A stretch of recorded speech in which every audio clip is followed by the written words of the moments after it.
In today's episode, we reveal a new In-N-Out menu item.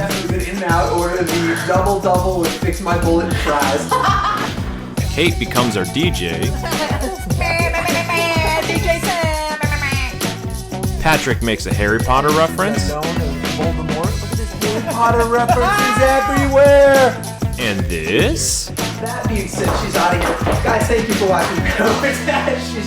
She's gone. Kate was off the show. This has been really fun.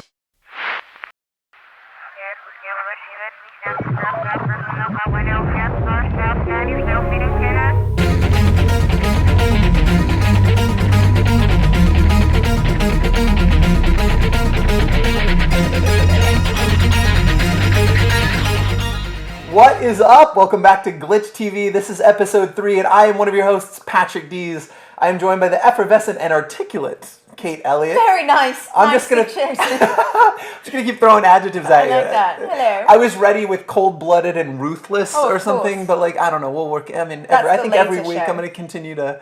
I don't know. When we talked about some of the shows, the teeth come out a little bit. We'll see. This is keep watching this because I feel like you're going to get the real Kate Elliott here in just a few. Welcome back to Glitch TV. Kate, why are we here? So we are here to talk about all of the content you can consume without a cable subscription. We're talking about Crackle and Netflix and all of those jolly good things. All you need is an internet connection, which is pretty much what everyone has in the household anyway. So we talk about movies and TV shows. We give our opinion. We want to hear yours, and that's pretty much it. So now it's nice little communication between us and you. I couldn't hear you over. I heard jolly. God, I really want your slang. We're gonna get into some of that a little bit later. I feel like you pull it off so well. Anyway, I think you nailed it. We're talking about all kinds from another country and stuff. Yeah. We're talking about a ton of content that you can find out there without a cable subscription. Some stuff free, some stuff behind a paywall, but largely television the way you want it, right? So some content that we've loved, some content that we haven't loved, but we're going to talk about all of it, the good, the bad, the terrible, and the awful. And we're going to argue, and we're going to do all of that jazz. So, but yeah, it's another week. We're back shooting Glitch TV. Yeah. How have you been? What's new in the land of Kate? Good. Game of Thrones kicked it up a notch Yes, a little it did. bit. My lord. Yeah, I think I watched the majority of that episode like this. Which is very attractive. Totally. It's super attractive. Oh my gosh, Jon Snow. I don't even know where to begin. So this is the third to last episode this season. So depending on when you're tuning in, this is season 5. It was the third to last episode. You guys at home, if you've seen this, you know we're talking about the White Walker episode. That episode. Arguably the best of the entire series. Definitely, absolutely. I lost my mind. I don't even have words. She did. No, I wish I had my phone on me. I would show you at home the text. I got all caps, a lot of punctuation. Have you seen this show? Geez, 2:30 in the morning. We just shot one of these. She was into it for sure. And we get another one tonight, so I'm totally down. We do. It was pretty amazing. That's like my junk food. I feel like that's my McDonald's is watching Game of Thrones. Oh God, really? Oh, it's like an injection. Oh of no, fat I would say it's a bloodstream. filet mignon. It's like the top shelf all right. of top shelf of television. I think right true. now.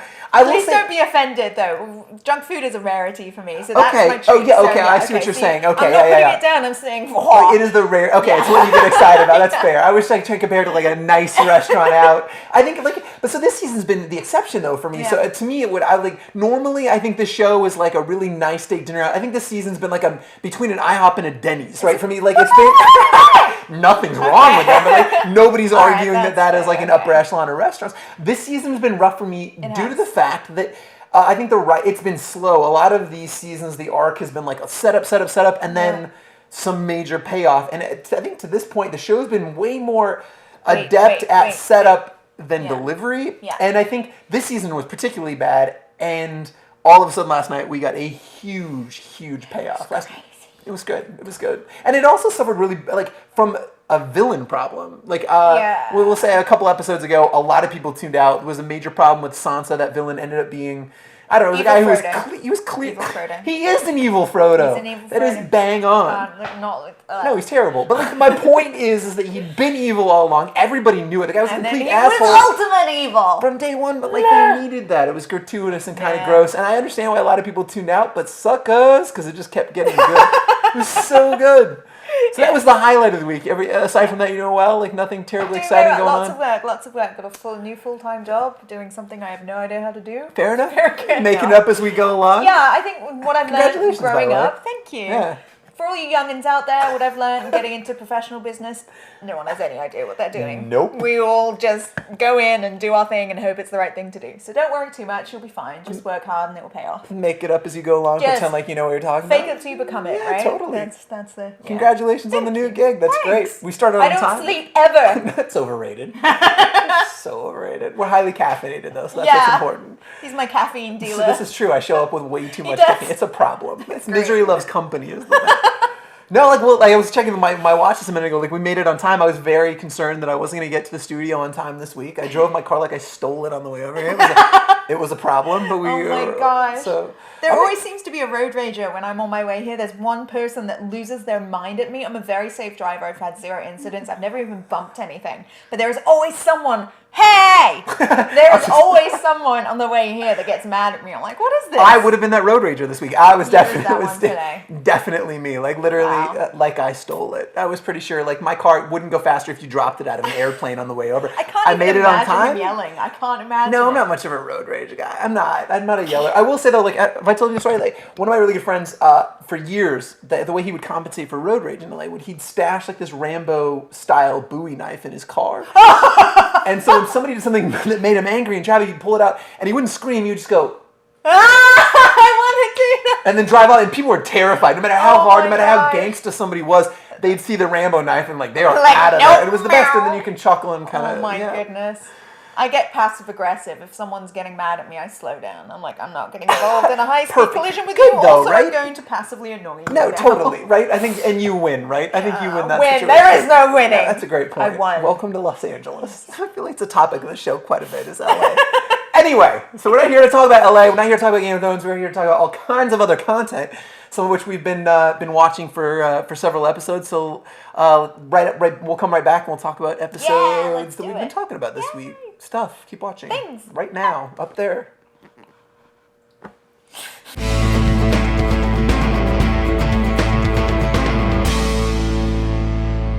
And this week we are talking about Powers, episode number 3. It's called Mickey Rooney Cries No More.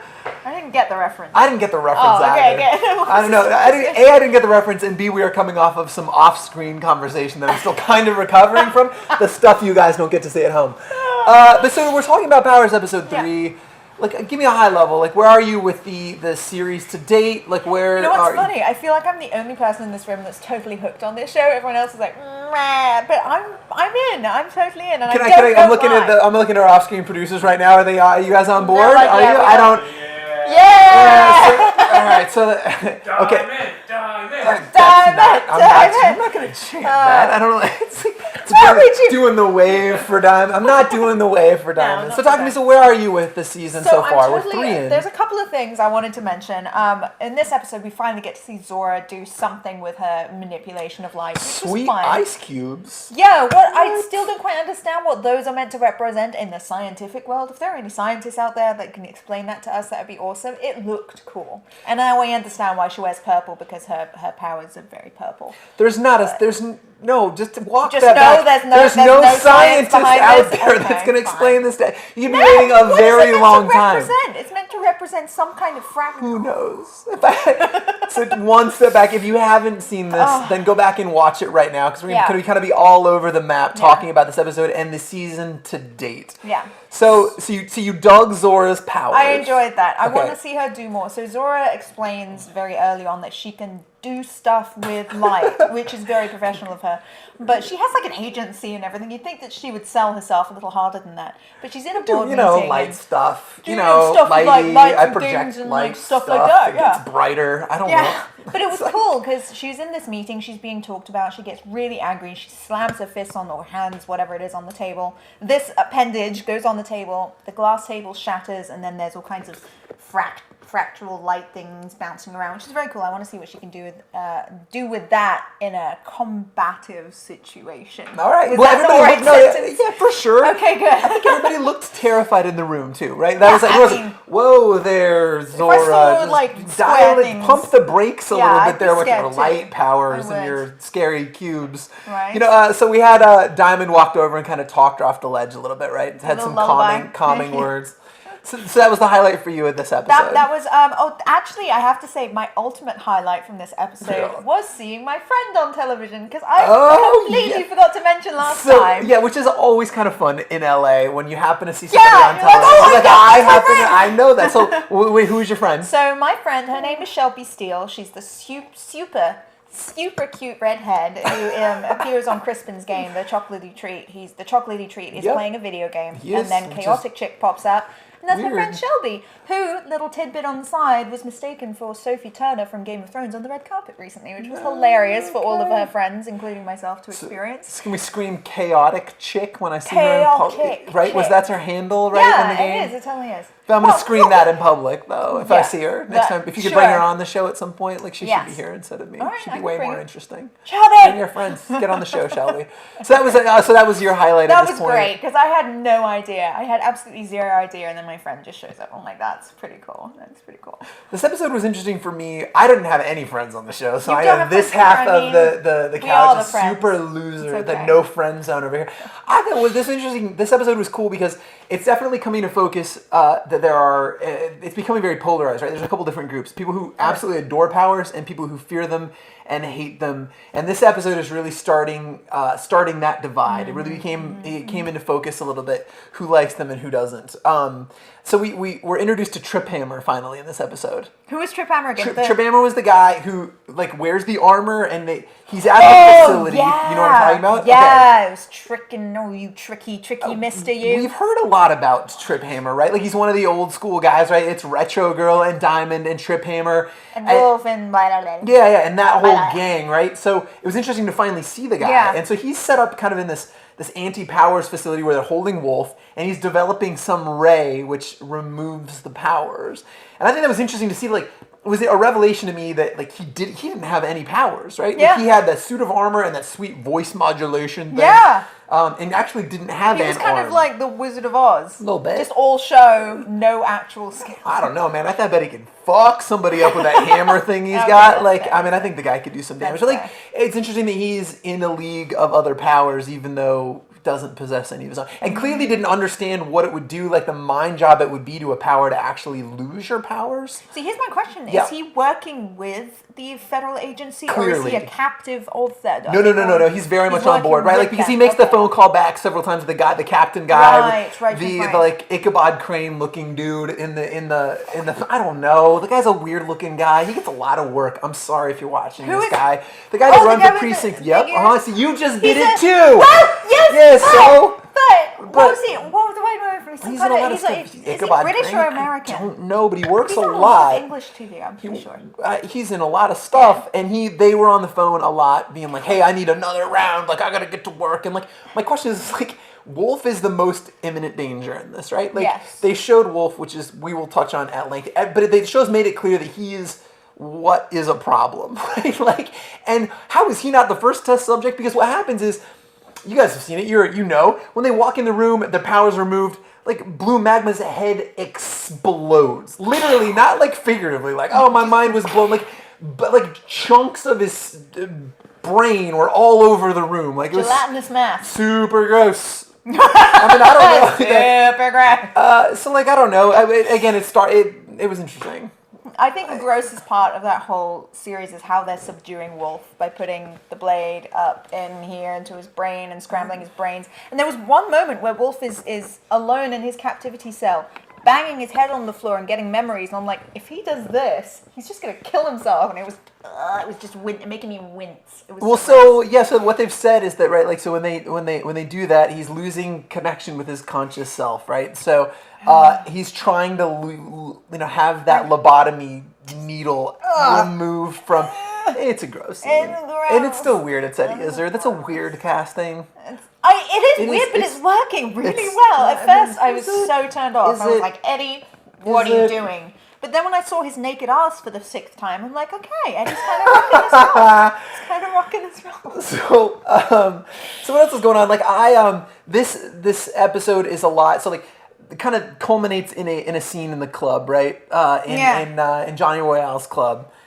Which is an empty ass club. Like I don't know if you at home have been to a club, be it LA or Las Vegas or wherever. There's like 9 people in this club. Like they're all like doing it. It's really bad. I'm sorry. I'm calling it how I see it. Like that is an empty ass club. But like they get to the club and it's this kind of this grand confrontation around Callista, right? She's the girl that jumped at the beginning, right? Yeah. The wannabe, right? So what I'm really wrestling with this is like, so this is everybody's there, right? Diamond and his partner are there, like Johnny Royale's there. Retro Girl shows up. She's at the scene there, which we'll touch on in a minute. And it's all of this fight to see like who Callista is going. Like she becomes this valuable asset, this pawn in this big game of chess, which makes zero sense to me. I don't understand for a minute. Please walk me through this because I don't follow. To me, she doesn't bring anything to the table unless Johnny Royale has identified something in her, like she's got a latent power and other people are aware and they want to use her and get out ahead of it.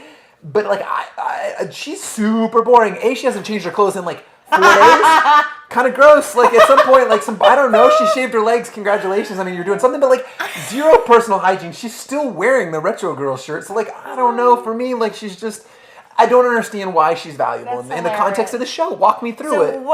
From what I've seen, Johnny Royale wants her because she was helping him distribute this drug that he's created. Any wannabe can do that. Yes, there are a dime a dozen. She has proven herself to be loyal to him. So what? Like she does things for him, no questions asked. That's very. For any cult leader, that's an important follower to have. Okay, so we've upgraded him to cult leader? He's a cult leader. He totally is. As for everyone else, I feel like when it comes to Retro Girl's heart was touched by her. Because at first, Retro Girl couldn't give 2 flying Fs about Callista. She's like, get out. You're stupid. I don't swear. Some super hard initials. Please dial those back. You're stupid, I don't care. I saved your life. Get out. But then Callista opens up a little bit to her, and Retro Girl's like, okay, yeah, sure, I've got this mothering instinct for you now. And then Diamond's trying to protect her because he was involved in the case where they took her in, so everyone just has this little tie-in with her, but I think Johnny really wants to keep her because she's a useful commodity to have. She's a good little slave girl that does whatever he wants.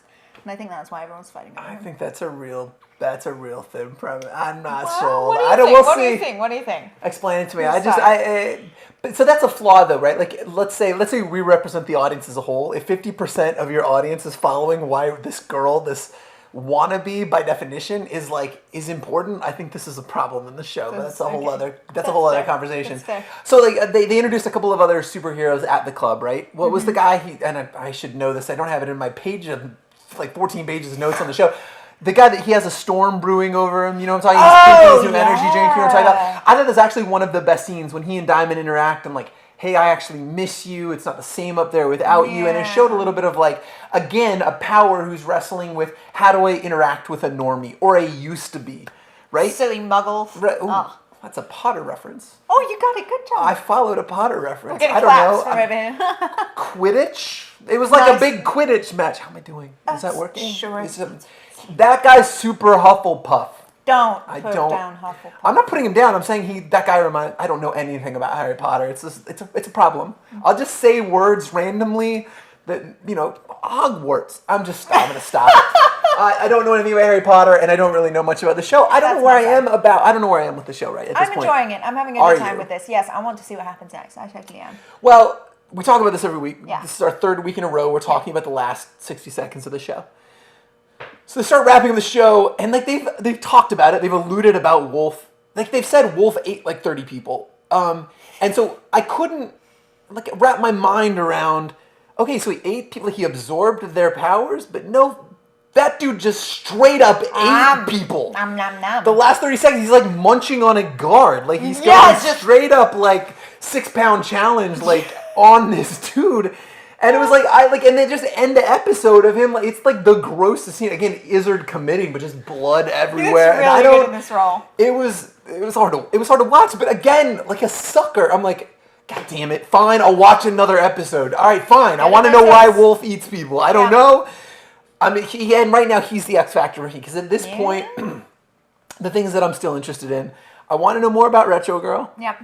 I'm interested in Wolf and his powers and what that guy can do outside of this prison. And how he would be able to afford people's powers back to them. That's something I want to know how that's going to happen too. Okay. Yeah, because he said he would give Diamond back his powers. I want to know how that would act. Is he going to like poop it out?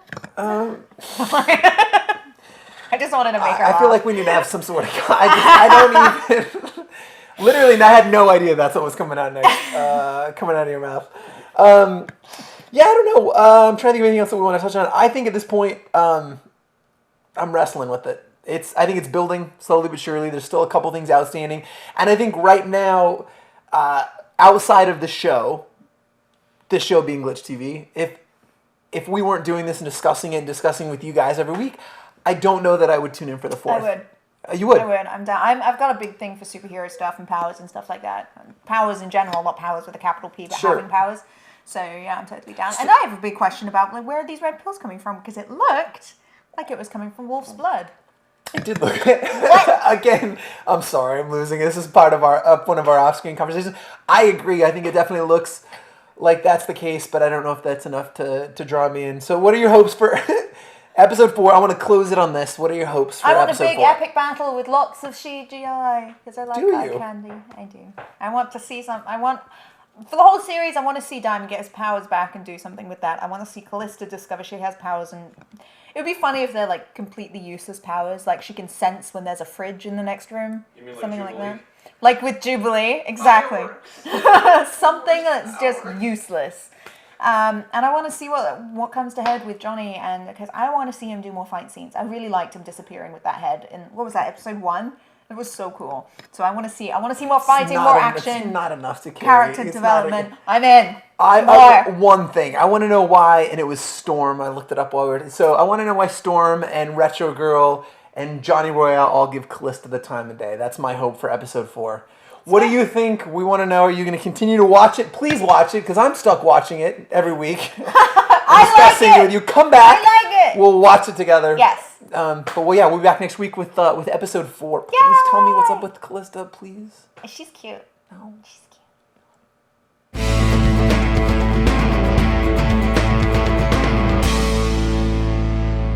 And we are back, and this week we again are talking about Chosen. This week is episode 3 of season 1, and wow. And wow. So like the last week, as you guys remember, if you tuned in last week, I skipped ahead. So I'd seen this one. I revisited this week for our conversation. Yeah. So I was really excited for you to see this one, because like in episode 2, not much happened. Not much happened at all. No, really. So what happened in this one? What was the... Oh my gosh. So we finally see what happens when this guy is cornered, and how he reacts. And I think that's how I would have reacted. He has... like that. That's ruthless. Just exactly like that. Just ruthless and cold-blooded. I told you, those are the adjectives I've been going with. None of this effervescence. I will put a bitch down. If necessary. Just to protect my family, right? There's the effervescence. So she's cold-blooded, and if I'm just too many adjectives. So we got clarification that this is some kind of giant evil circle of everyone trying to kill everyone, and whoever survives at the end is going to be the ultimate champion. We have no idea what the reward or punishment is going to be for that. But Slytherin. You have no idea what you're talking about. Harry Potter. So nailed it. Mm-hmm. Our guy is going out to kill someone, and then turns out he's getting hunted too. Luckily, he manages to fight back, and he has the opportunity to kill his assassin, but he doesn't. He just mutilates him by shooting him in the kneecap, which, for future reference, if you ever get in this kind of situation, is a really good way to disable someone. Just so you know, take out their kneecaps. That's why people are tuning in. They're like, I've always wondered. I feel like she's killed people before. I feel like, no, I'm in a situation. I don't know how to get out of it. I should tune into Glitch TV. They'll tell me how to really hurt somebody. No, so like this episode starts kind of with a cold open, right? Because episode 2 ended with that guy putting on the ski mask, which I've touched on. Terrible plan. Downtown Los Angeles. He just walks out middle of the day. Yeah, great plan, idiot. He puts the gun, chases him down, and then, obviously he gets away, and there's this whole confrontation where the guys say, look, don't, it's my sister, they have me, I've aced like 5 people, I'm a bad actor, and then he, and then he gains the upper hand, he shoots him in the knee, and like, again, it was fine. Did you were right with this moment, or like? I liked this moment because he knew he had to do something because he was going to get killed. So he disables him, but he's not quite the killer yet. He doesn't want to kill him. And then a great humanizing moment I like is he exits the scene, the area, the scene of the crime, and then immediately throws up. Right. because his body goes into complete shock. Because that's something that I don't think a lot of TV shows really touch on, is the reality of what doing these horrific things has on your mental ability to deal. Right? Yeah, totally. So he deals with the situation. As soon as he leaves the situation, he completely hurls and then has to go deal with a nasty bullet wound, which was so, he can't go to hospital because you're vulnerable at the hospital. You can't go to the police. The police are involved. It's terrifying. This show makes me so paranoid. It freaks me out. Christ. Can we talk about the bullet scene? Can we talk about the bullet? So, like, it's like, this show is like 8 minutes long, right? 6 minutes long? I don't know how long the show is. How do we dedicate, like, that long to him cauterizing a wound? So, like, the next scene, he's in the car and he's losing a ton of blood, and he's like, wrapping it up, and he's like, thank you for the... See, she's cold-blooded. Like, she already told you how to disable somebody. She's like, no, you cauterize. It's like, kneecap. Like, that scene was ridiculous. I don't know why they dedicated so much time to that. It was. I think it's to really show.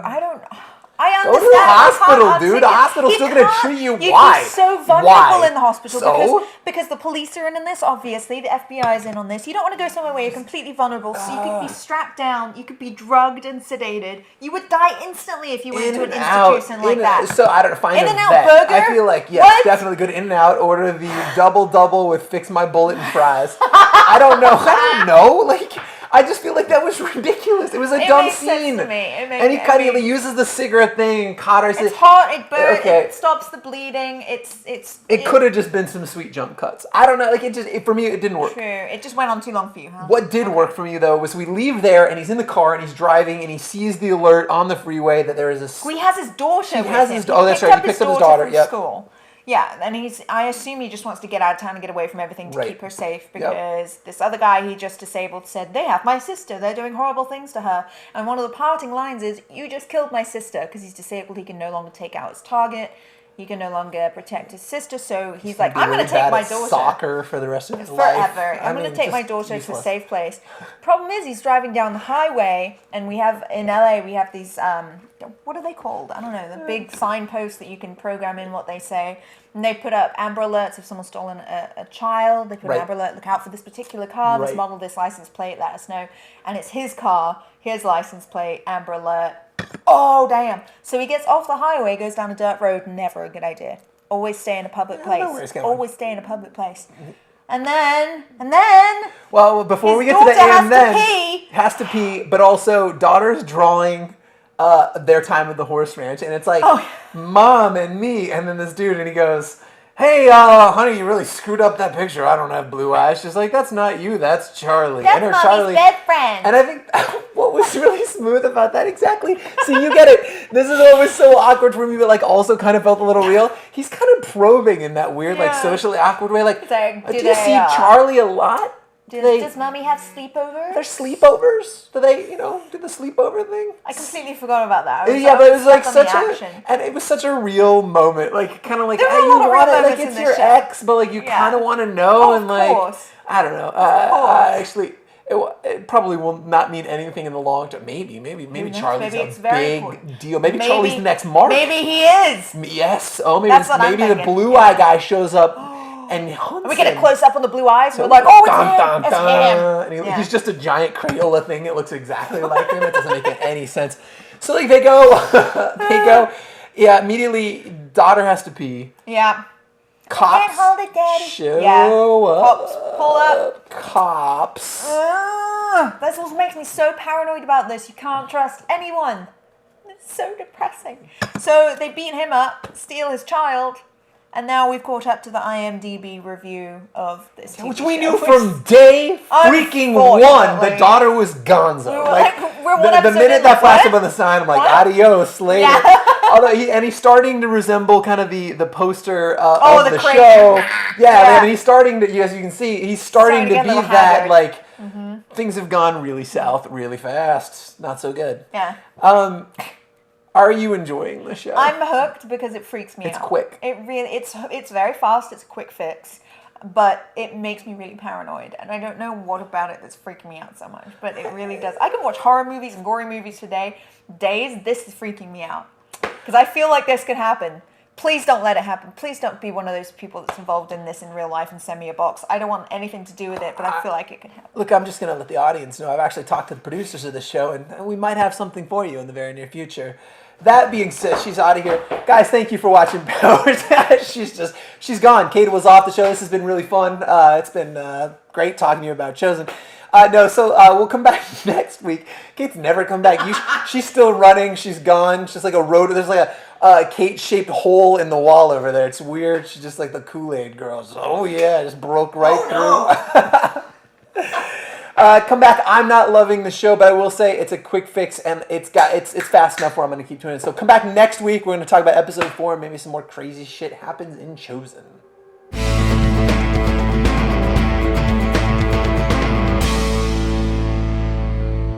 It's that time, ladies and gentlemen. We are back and we are talking about Daredevil episode 3. The season continues to rock. It does. It continues to rock. I love it. I know, just like off screen, yeah, our producer Allegra was like, yeah, she's cheering us on. But like, no, so good. This conversation is one that I wait for legitimately all week. I've been on record. I've been ranting about this since we started. I feel like we're talking about a couple other series that I am expressing a lot of discontent with, but that is not the case here in Daredevil. I like liking things. I want to talk about things I really dig. Yeah. So episode 3, we're coming off of the big, we talked about it in episode 2, that huge fight scene, that moment we talked about in episode 2 where like, hey, this is not the Marvel universe that you're used to. This is darker. He tortured somebody. He threw that dude off the roof. Pew! And so we're coming off of that, coming into episode 3. What were you hoping for? And then like, how was this episode for you? Well, I think the best way to explain how I felt about this episode is to read my notes exactly how I have them written. Oh, I think that's an excellent idea. Right then, shall I begin? You shall. Daredevil, Season 1, Episode 3. Blah, blah, blah, blah, watch an opener. See right there. Did you see how fast he was? Of course you didn't. He was so fast.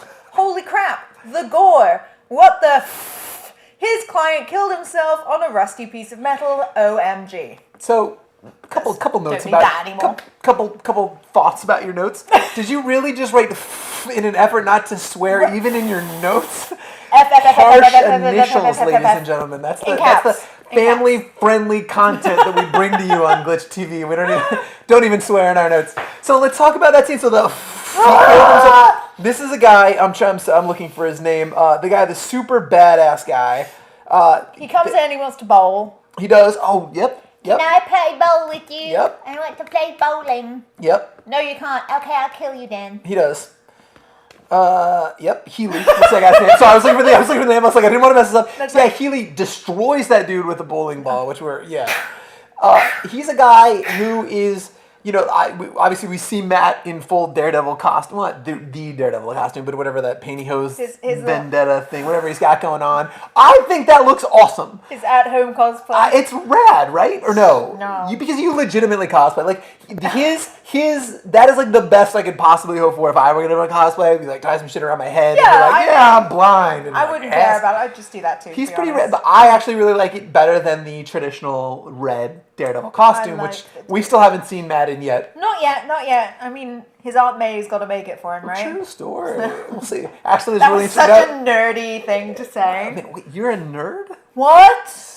Get out of here. How are we even doing this show together? I thought they said you were cool. I thought I was doing this show as Nerd Central, right? No, so he's in his pantyhose and he fights Healy, and this is a guy who's badass enough that he gave him like a real run for his money. Like, beat the shit out of Matt. They were going back and forth. Fast. And then Matt corners him and talks about Fisk, or the guy who should be unknown, or Voldemort. Look at this Harry Potter references everywhere.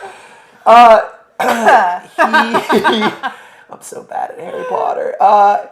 He's so tough, but just at the mention of the man who shouldn't be known, Fisk. He's been broken. He's given away information that he is not supposed to give away, and he knows it's so severe. What does he do? He aces himself. He puts his face through that glass, just literally slow leans into the... Right there, and he's like, oh! It's just, I was like, It was the noise. It was the noise. Oh yeah, it was gnarly. It was like gross. squishy and crunchy, which is what makes sense because it's squishy inside, crunchy on the outside. Thank you for breaking that down. So in this episode, you've heard her talk about how you can destroy a kneecap and like what the insides of a skull talks.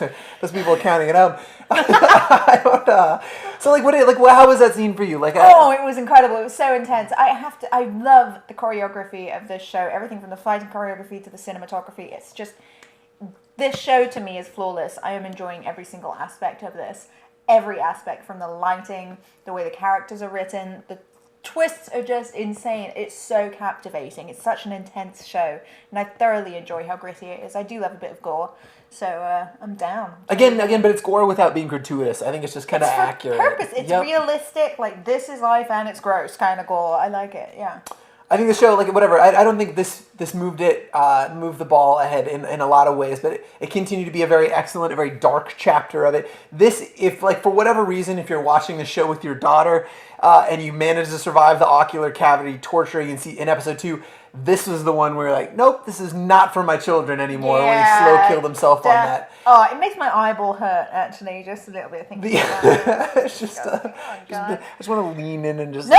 just poke. No! I just want to. So what I thought was cool in this episode, which I don't think I'm not spoiling anything, but like they don't lean into this a lot during the course of the rest of the season. But like you got to see Matt and Foggy in court a little bit, and I kind of actually really. That's so good. It was good, right? Such a good lawyer. It was great, and it was. Yeah, it was that speech thematically. was amazing. It was good. So you liked it? Amazing. It worked for you. It made total sense. Yeah, it really did. Thematically consistent, right? Like it was that whole vigilante justice. He's gonna get his, as he kind of told the jury, which then we saw play out a little bit. That's what I love about Daredevil. He's very fair and very lawyeristic in the courts, but he's like, nah, I don't like you, so I'm gonna come punch you in the face later. It's like, yeah, you go, Matt. You do that. You do that. So you do that. Do that. Do you, Matt? Do you? I don't even know what we're doing anymore. So this episode wraps finally revealing who we know to be Kingpin, right? It's Fisk. And they kind of reveal him in the closing moments of the show. What was that like for you? Because they've done a really good job building him up to this point, right? Like I'm waiting for this because like I said, I know a little bit about the backstory, so I'm waiting. I want to see who Kingpin is. Have we ever seen his face yet? No. No, this is the first time that he's revealed. It's just been mentioned. Yep. Oh, I can't wait to see who it is. The show's done a tremendous job of building up tension and kind of like a backstory around him, right? Like this.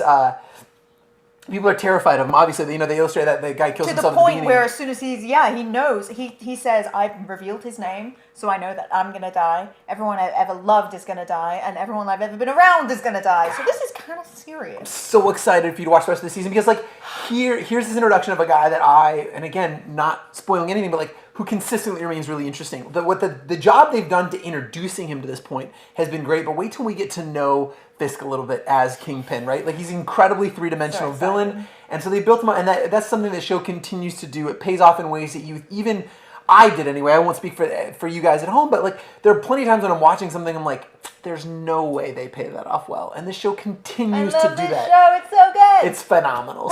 So we ended the show with the revelation of Fisk as Kingpin. Like, what are you looking for in episode 4? Like, what's exciting you now? I'm so happy to have exactly what we've been having, just more of. Okay. I'm so excited. And this is totally random. I was so sad that poor little Karen got a dig at from that bad guy lawyer dude. He's like, oh, is everyone you're going to get off for murder just going to work for you for free? I'm like, she's so cute. Don't put her down. What's wrong with you? She's adorable. By that logic, murder's all right if you're cute. She didn't murder nobody, though. I'm just saying, but like you said, it was okay because she was cute. It's a little glimpse into Kate's psyche. Maybe she's gotten away with a lot in life because she's borderline cute. We haven't found the bodies yet, so I'm good. Fair. So that was episode 3.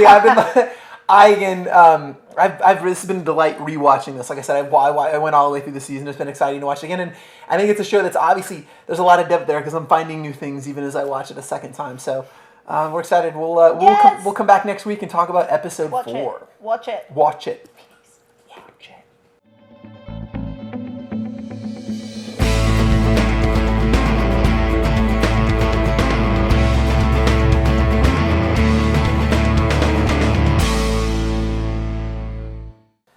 And we are back, and it is that time again on Glitch TV. We are talking about the Crackle movie of the week. This is everybody's favorite segment. By everybody, I mean my favorite segment of the show. I genuinely look forward to this every week. So this is a segment of the show where we talk a little bit about, it is our book club, if you will.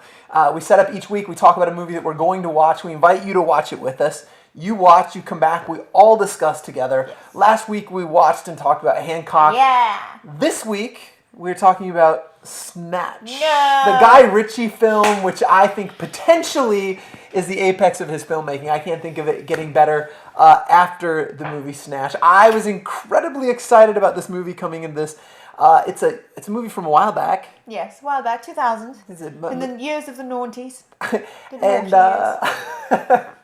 okay, so this is a time where we get real. Like you and I basically, we shit talk a lot of stuff and we joke about a lot of stuff. This is really exciting for me because your experience was diametrically different. Strong reaction. Totally. Like not at all what I would have anticipated, right? Like I was ready to be like, whoa, do you see that? And jump up. Everyone's it's so good. So this is what I'm expecting. This is the conversation I thought we were going to have. And a little inside baseball, we exchanged some texts as we were watching it. And she's like, what is your problem? Like, well, I thought you said this is good. I thought you liked good stuff.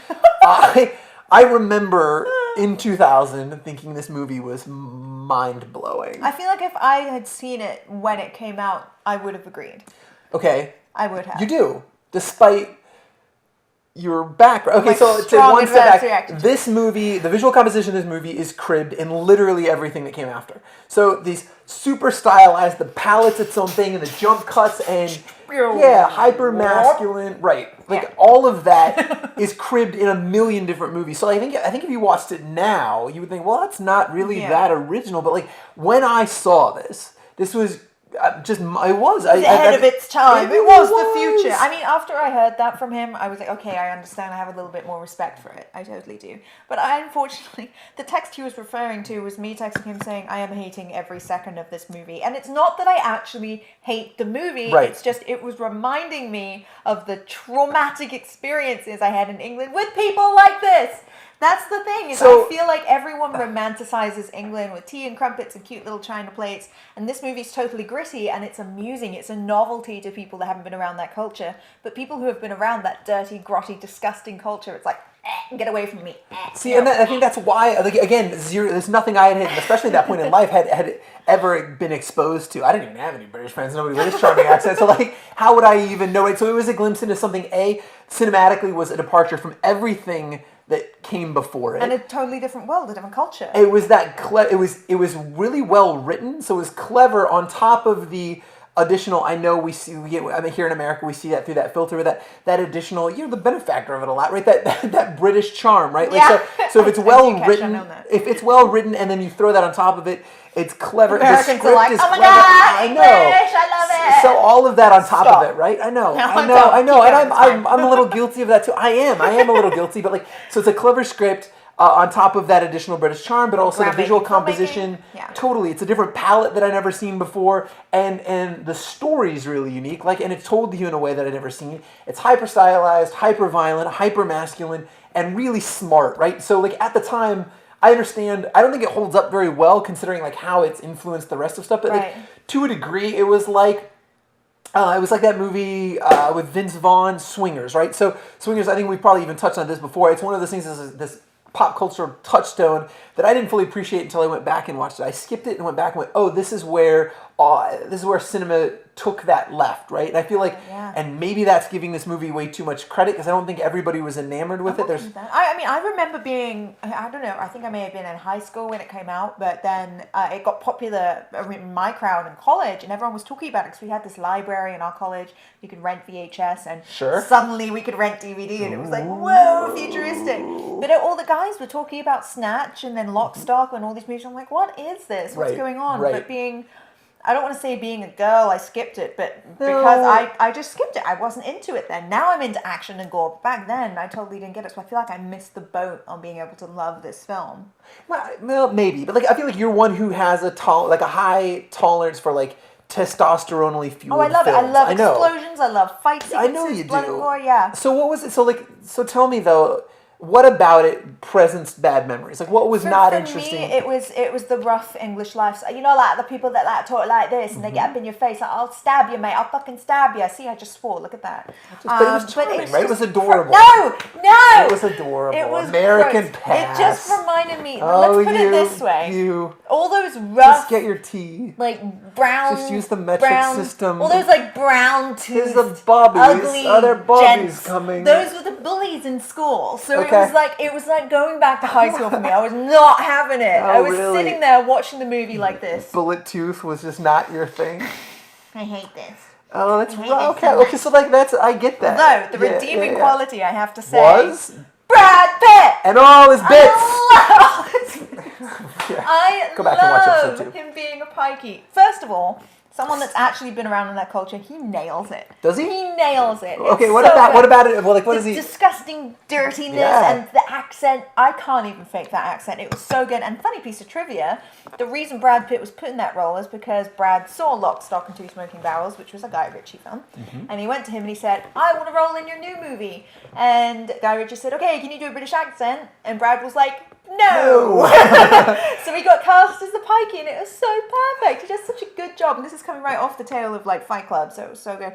By the way, I have a great story. I'll tell you in a minute. Yes? No, I want to hear that. I don't know how you'd be like, look, no, I've got a mind-blowing excited. story. It will destroy. No, it's not that It'll good. kill, but go ahead and say Okay. whatever boring and inane thing you have to say. Well, I got a theory about Brad Pitt and playing the pikey. So, like, you mentioned Lock, Stock. You've not seen Lock, Stock and Two I Smoking haven't. Barrels. You've not. So I've seen bits. Doesn't count. So that movie is stylistically very similar. I think this is, in a lot of ways, a little bit more fun, and I think it's because of that Brad Pitt pikey role. But I felt like, so that movie at the time, when Lock, Stock came out, a lot of the criticisms that were leveled against it were, hey, I'm having, from Western audiences, where people were unable to follow this thick British accent. Oh, okay, that and so makes I feel sense. like this was Guy Ritchie winking at the audience, be like, here's somebody they can't even understand. Yes, and it's so hard to understand. It takes me a second to translate that in my mind to actual human words, but I still can. I loved. I love. So good. I'm a Brad Pitt fan. I think I really appreciate Brad Pitt because for He's a great actor. a myriad of reasons, totally. Yeah. But he chose roles, especially in that period. Like you said, he was coming off of Fight Club, right? Like that was his role. Like he went 12 Monkeys, Tyler Durden in Fight Club, and then this pikey in his movie roles that like Brad Pitt before this movie, before that run of film, had gotten a lot of run for just being a pretty boy, right? Like when he's an attractive man, I'm still very attracted to Brad Pitt as a heterosexual guy. I think he's amazing. But then he went out and took very kind of risky roles, right? They're darker, a little bit grittier. So good at And, them. and I thought he's in this movie for maybe 10 minutes total and steals the entire film. Yeah. Steals this movie. That is an amazing actor right there. He's him and Johnny Depp are in the same league. They just completely transform who not. they. What? Johnny Depp doesn't come. I mean, like, They it's a totally whole different. Oh no, beast. no. They Jesus, just. I'm just saying they transform I themselves can't. into the character fully, think- and they're almost unrecognizable. Johnny Depp transformed himself one time. So many times. I think he was the What? pirate. I'm The looking man off has screen for it. validation. I don't know. No, Jack I know Sparrow. I've got no Everyone's other. frowning. I know. I'm getting this. Everyone's gonna. I'm kill getting a lot of Patrick this now. in Oh, the room. That was amazing. I think he's a very capable actor. Don't We get me wrong. digress. I think Brad Pitt is in a whole He's other incredible. stratosphere. He is No, he's incredible. incredible. Listen, were there any other parts in this movie that where you went, hey, that's too much. I lived it. It was the bullying. It was brick top. Yeah, just Oh no, it was the the- bullet dodger. Was it the when he was bullying when you put the guy's neck through the window? Oh, that you mentioned? that was funny for me. I can't remember. I was What was talking about the- that earlier. There was something about that. I was cracked. Oh, I remember what it was. It's when he was threatening him, and he's trying to get the guy driving in the car with the head in the window. He's threatening the guy, and he's like, "Tell me this information I need to know." I'm making no sense right now. And then the guy The movie spills the doesn't make that much beans, sense. and then he says, "Are you telling Porky Pies?" And I'm like, "That's not scary. Stop it." And that's very Again. British. It's very British. We use a lot of that, like at the apples and pears stairs. Are you telling Porky Pies lies? It's just so. I find it really revolting. And I don't And again, know why. but if you don't have that Yeah, frame you of don't have- reference, yeah. it's all so It's novel funny. to the point Yes. where I want to start introducing it into my like daily speech, right? I will like smack you in the face. Please do. I think that okay. I'll give you one of them You've been hooks. wanting to do One of Fight them. Club on this show. That was the worst punch I've ever. I'm instantly less threatened by your punch after your. I'll just punch you in the face, like I'll just like, hey, put up your dukes. It was terrible. Let's just not. Nope. whatever. Oh, there you go. All right, so maybe you gotta lead and then pop. That's Lead and then pop. Okay, Anyway, so whatever. again, The body's in the woods. for it's people fine. counting at home, you've talked about destroying kneecaps, how to throw a punch, By the way, and this is now the strongest point in your body. If you need to actually hurt someone, use your elbow because it's the hardest point in your whole I'm body. getting terrified. The more of these I do with you, Yeah. I want to hire you as like a bouncer. I want like if Yeah. I start. I did that once. If I start, no, Legit. stop. I did. Really? I bounced a party, and I'm this not. little, How did that- little British girl. I would be terrified of a small bouncer though, because you like don't fuck What with that can guy. that one do? Yeah, they I'm like, can yeah, do. They're probably yeah, really totally. fast. I know. I can't believe you. I can't believe you. A lot of lives. But I have to say, one of my favorite lines, going back to the actual movie we're talking about, one of my favorite lines was... You're telling Porky Pies. No! That's one of your favorite lines. Speak English Look to me, how Tony. effortless was that? Just nailed Telling it. Porky Pies, Nailed go it. die in a ditch. Alright, speak English to me, Tony. I thought this country spawned the fucking language. So far, nobody seems to speak it. This is something I know. loved. Yep. Because so many people outside of England thinks that everybody talks like this. No, and no, that's no, not yeah. the case. Everyone talks like this, and they get up in your face, and they're all like rough and like this, and then all the Scottish accents and Irish accents. Yeah. It's not as clean cut as you think. It's Sure. not good manners and tea and crumpets. It's a lot of gritty, gross stuff like in this movie. So if you would like a true depiction of what England's actually like, this is a good true depiction. But there are elements of that I even am still intoxicated with it, and I know that's again like I pride myself on having a critical opinion, but like have you seen Attack the Block? I've never heard of this. We need to talk. This is basically it's British hood rats. It's the hood also similar like cadence. Subculture of Totally, and it's versus Hood rats. it's versus aliens, right? So alien craft lands. One of the guys, and I'm spacing his name. He stars in the new Star Wars movie. Got his start in Attack the Block. Any off-screen help for names? Nope. I think they'll look that up for me. But yeah, anyway, amazing film, and one of those things that like again the Western audience is a little enamored with. So. All in all, I don't know that the movie entirely held up for me. I found it impossibly clever from a plot I perspective. did enjoy the end. I enjoyed the whole sequence at Right. the end. Yeah. It was. I feel like having watched Lock, Stock fairly recently, this movie felt like the same song remixed. It was like remix, and you can see like Brad Pitt be excited to be. DJ Sam. Sorry. I haven't broke any of the time, but that's it. The little bouncer's like, get the hell out of my party.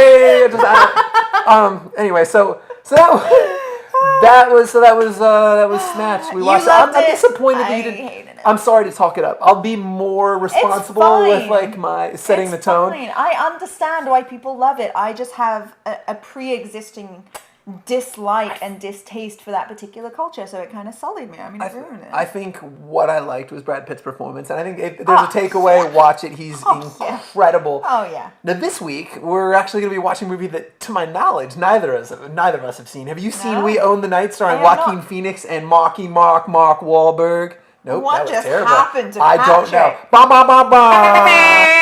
Mark Wahlberg's in this. I got it, Marky Mark. He'll always be Marky Mark to some degree for me. I don't know. You know Marky Okay. Mark and the Funky Bunch? You don't know that? What? Dude, it's across Just the a pond. bunch of words Across out. the Yeah, pond. under a rock. Yeah, Yeah. our producers are like, what's wrong with Sorry, her? I'm not We from quote this country. Anchorman. She doesn't know. That one I feel I should definitely be So aware of. you know that's of Mark up my alley. Wahlberg.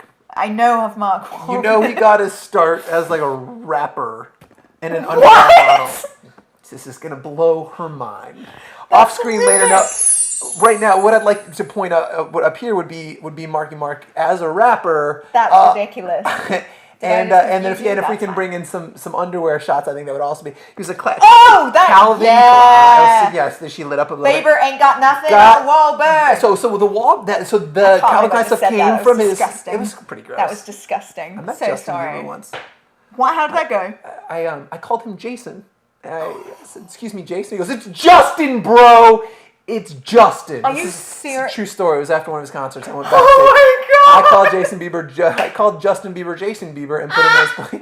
Totally different. And the intention was actually to tell him I thought he did a great job because I was like more impressed with the show than I would have thought. But I called him Jason That's and hilarious. yes. So, but he doesn't have anything on Wahlberg. I do want to go see the Entourage movie this week. But so that the Calvin Klein stuff came from the rap career, and then he had a movie career, and Vinny Chase is roughly based on him, but he is in this movie with Joaquin Phoenix from 2007 called We Own the Night. Can I just say Joaquin Phoenix is the first celebrity I ever saw in real life when I came to Hollywood. True story. He was at a gas station getting his gas pumped for him, and he's sitting at the wheel looking like he wanted to murder everyone there. Just Getting his gas pumped for him. Yes, he did not do it himself. Oh, it's rough. That's I was too just lowly. about to say stars. Too lowly. They're just like us, but no No. stars. So We Own the Night also stars. Who else is in this? Do you even know? Eva Longoria. Eva is that her? Mendes. Mendes. I'm so sorry. Robert I Duvall. actually like Mendes. I really like Mendes. She's I gorgeous. don't. She's so pretty. What's wrong? I don't like. I'm getting really gross things off stage. I don't think she's attractive-ish. I just don't think she's like. She's all right. I think Robert Duvall is incredibly capable. The setup for this is it says a New York nightclub manager tries to save his brother and father from Russian mafia hitmen. So please go watch. I don't know. I'm down. This is Let's do the Crackle movie of the week. Why do we choose Crackle? Largely because we want to watch this with you. There's zero barrier to entry with Crackle, right? So we don't want to bank on the fact that you have Netflix or PlayStation Network. We'll discuss those for sure, but the Crackle movie of the week is the one we really want you to watch with us. So Crackle's free. You can watch it on any device. Go watch We Own the Night. We're going to go watch We Own the Night. Neither one of us can hype it up for each other. We'll come back and discuss with you next week. Yay!